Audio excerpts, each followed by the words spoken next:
बहुत ही मज़े की रेसिपी है केक रस की। तो सबसे पहले it's me Muniba and welcome to Muniba's kitchen. बच्चे बड़े सभी पसंद करते हैं केक रस को, तो जल्दी से बनाइए और एक एयर टाइट कंटेनर में सेव कीजिए। सुबह में चाय के साथ सर्व कीजिए या शाम को मेहमानों के आगे रखिए। आपके अपने बनाए हुए केक रस आपके पास मौजूद होंगे। तो अब आपको मज़ीद इंतज़ार करवाए बगैर जल्दी से रेसिपी स्टार्ट करते हैं। तो सबसे पहले एक बोल में डाल लेते हैं 1 कप मैदा, 1 टेबलस्पून बेकिंग पाउडर और 1 चुटकी के करीब नमक। और इन तीनों चीज़ों को अच्छी तरह से छान लेते हैं, क्योंकि अगर इसमें छोटे से भी ज़र्रे होंगे तो वो हमारे केक रस को ख़राब कर देंगे।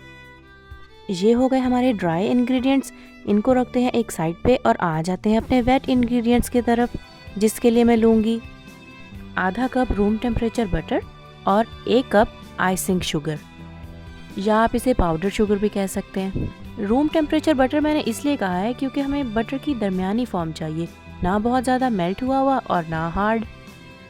इसलिए अच्छा होगा कि आप इसे इस्तेमाल से 2-3 घंटे पहले फ्रिज से बाहर निकाल के रख दीजिए।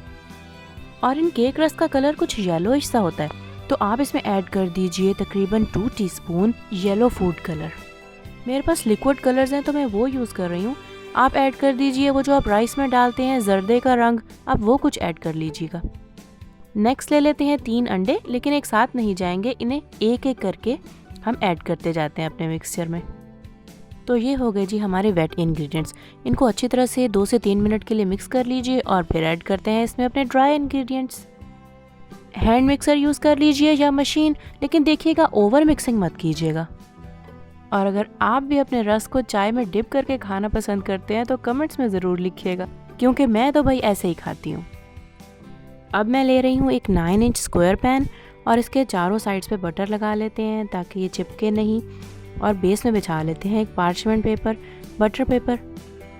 अब अपना सारा मिक्सचर इसमें डाल लेते हैं और अच्छी तरह से चारों तरफ फैला दीजिए और ऊपर वाली लेयर को ज़रा स्मूथ कर लीजिएगा। रखते हैं इसको ओवन में 350 डिग्री फ़ारेनहाइट पे 30 मिनट्स के लिए। ये देखिए कैसा प्यारा बन के तैयार हुआ है। मैं इसमें एक स्टेप टिप करके देखती हूँ कि ये अच्छी तरह अंदर तक बन गया और ये बिल्कुल अंदर तक अच्छी तरह बेक है। और अब इस केक को बहुत आराम से अपने पैन में से निकाल लीजिए और देखिएगा ठंडा होने से पहले हमने इसको पीसीज में काटना है, उस शेप में काटना है जिसमें आप इसको खाना पसंद करते हैं। वैसे आमतौर पे केक रस छोटे स्क्वायर शेप में होते हैं, तो मैं अभी उसी तरह काट लेती हूँ।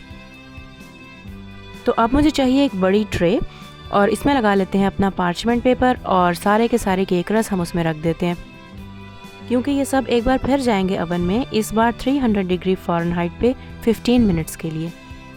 और ये देखिए 15 मिनट के बाद मैंने इन्हें ओवन से बाहर निकाला है और एक बार फिर मैं इनकी साइड चेंज करके ओवन में रखती हूँ नेक्स्ट 10 मिनट्स के लिए। ये देखिए कैसे प्यारे केक रस बन के रेडी हुए हैं। मैं तो इन्हें चाय के साथ खा रही हूँ, मैंने तो आपको पहले बता दिया था। सर्दियों में गरम गरम चाय और ये फ्रेश केक रस, इसकी तो कोई और एग्जाम्पल नहीं मिलती। बहुत ही आसान सी रेसिपी है, आप इसे घर में ट्राई कीजिएगा। एयर टाइट कंटेनर में बंद करके रखिएगा और ये ख़राब नहीं होते, ना ही आपको इन्हें फ्रिज में रखने की ज़रूरत है। तो कैसी लगी आज की रेसिपी कमेंट्स में ज़रूर बताइएगा। वीडियो को लाइक कीजिएगा, चैनल को सब्सक्राइब कीजिएगा। मिलती हूँ आपसे नेक्स्ट रेसिपी के साथ। Bye bye.